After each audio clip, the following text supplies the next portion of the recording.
Unang dahilan, dahil natupad na niya ang pinagagawa sa kanya ng Ama, na kailangan niyang magpagal ng ilap, mamatay, at sa ikatlong araw, muli siyang mabubuhay. At ganoon na ginawa ng ating Panginoon. Naghilot siya, namatay siya, at sa ikatlong araw, muli po siya nabuhay. Yun po ang pinagagawa sa kanya ng Ama. At walang kulang sa kanyang ginawa. Dahil kung merong kulang, dapat paulit-ulit na ginagawa ni Jesus.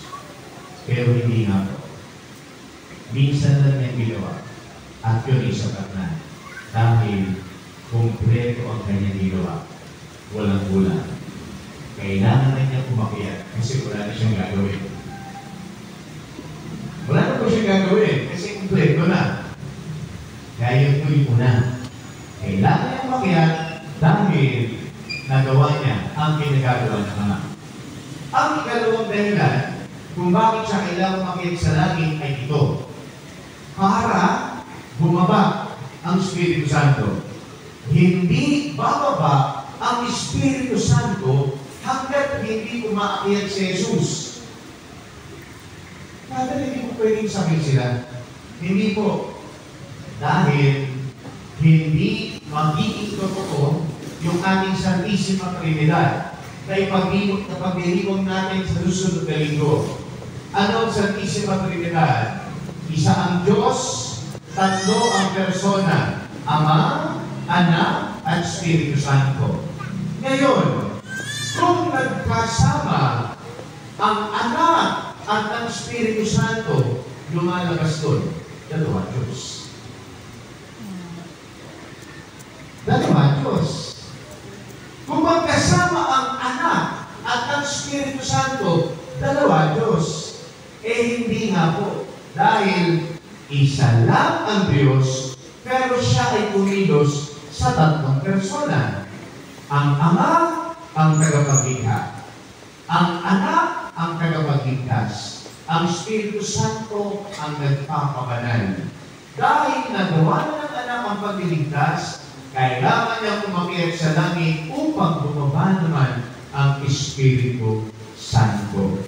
Kumikilos ang Espiritu Santo. At yun ang pinipili natin ngayon. Sabi sa ating unang pagbasa, araw ng Pentecostes. Kasi ang Pentecostes po ay kapistahan ng mga Hudyo. Hindi po ito nagsimula sa ating mga Katoliko. Ito po ay kapistahan ng mga Hudyo at napakasaya po ng kanilang kapistahan ito. Dahil ang tawag po nila dito, linggo ng mga linggo. Bakit po tinawag na linggo ng mga linggo? Dahil kung tutuusin, ito po ay perfect celebration. Bakit po? Bilangin po natin. May ilang araw sa isang linggo. Ito. Ngayon, para maging perfect, kailangan magkaroon ka ng 7 linggo. Kaya kung bibilangin niyo po, 7, i-multiply mo ng 7.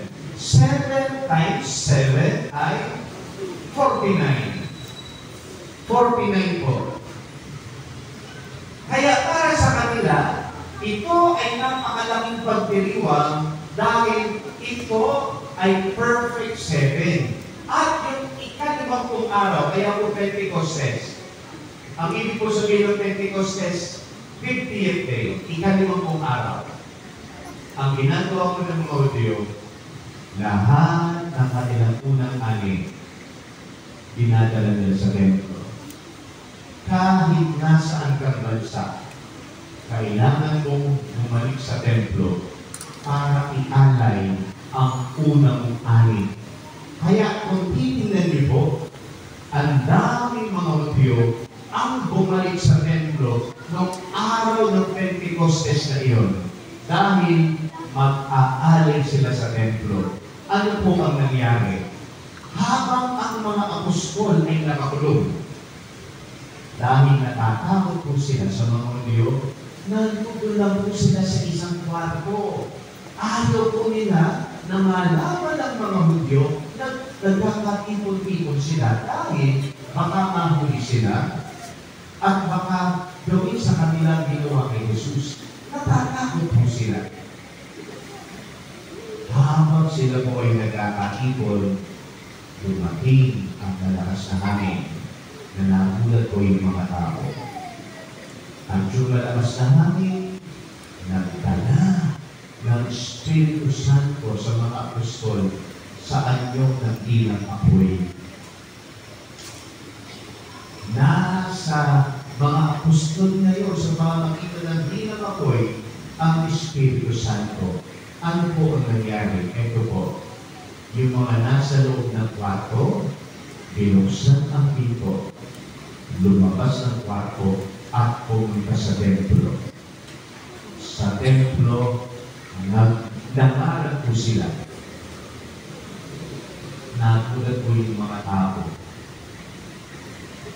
Bakit gano'n? Nasasalita nila yung ating iba't ibang wika. Bakit tayo sa iba't ibang bansa? Elam, Ehipto, Libya, Mesopotamia, Asia, Arabia, ang kanilang nilang bansa na pinagganihan. Pero nagulat po sila. Sinasalita po ng mga apostol yung kanilang iba't ibang wika. At ang sabi po nila, di ba Galileo sila lahat? Alam niyo po pagka sinabing Galileo, dahil ang Galileo po ay malapit sa ilog, karamihan po ng mga tao doon hindi nakapag-aral. Dahil ang trabaho po nila ay mangisda, dahil sila po ay nasa tabi ng ilog. Kaya marami po sa kanila ang hindi na nag-aral, dahil sila po ay mangingisda. Kaya nagulat po yung mga tao. Di ba? Galileo sila lahat. Paano sila nagkaroon ng ganong karunungan? At paano nila nasabi yung ating iba't ibang wika at naintindihan po natin sila? Dahil sa Espiritu Santo, yung mahina ang loob, nagkaroon ng lakas ng loob. Yung walang alam, nagkaroon ng alam at ipinahayag ng mabuting balita. Ganon ang nangyari ng Pentecostes. Yun po yung una. Kung paano ang Espiritu Santo ay nagbigay ng lakas ng loob at karunungan sa mga apostol. Sana patuloy tayong mapuspos ng Espiritu Santo. Ito naman po yung iganawa. Pagka po meron kayong nakita na wala ang lumali niya. Happy birthday. Di ba? Pagka nakakita na ako pala, ay, birthday mo ba? Dapat pala po ngayon. Pero hindi ko birthday. Bakit po ako nakapula? Dahil ngayon ay birthday ng simbahan. Bakit po naging birthday ng simbahan? Ganito po. Kasi nung una nakakulungan sila. Nung dumating Espiritu Santo, umalis sila doon sa kwarto at nangarap sila sa templo. Nung nangarap sila sa templo, yung mabuting balita ay nakarating doon sa iba't ibang mga tao. At pag-uwi ng mga tao, ibinahagi nila yung kanilang narinig sa mga apostol. Kaya ang mabuting balita nakarating na sa iba't ibang bansa nung araw na yun. Dahil nakinig sila sa mga apostol. Kaya ito po ang birthday ng simbahan. Dapat simulang ikala ang mabuting balita. Napakaswerte ng Father ng mga apostol sa kanang mga nakapakinig. Kasi tinanggap nila ang Espiritu Santo.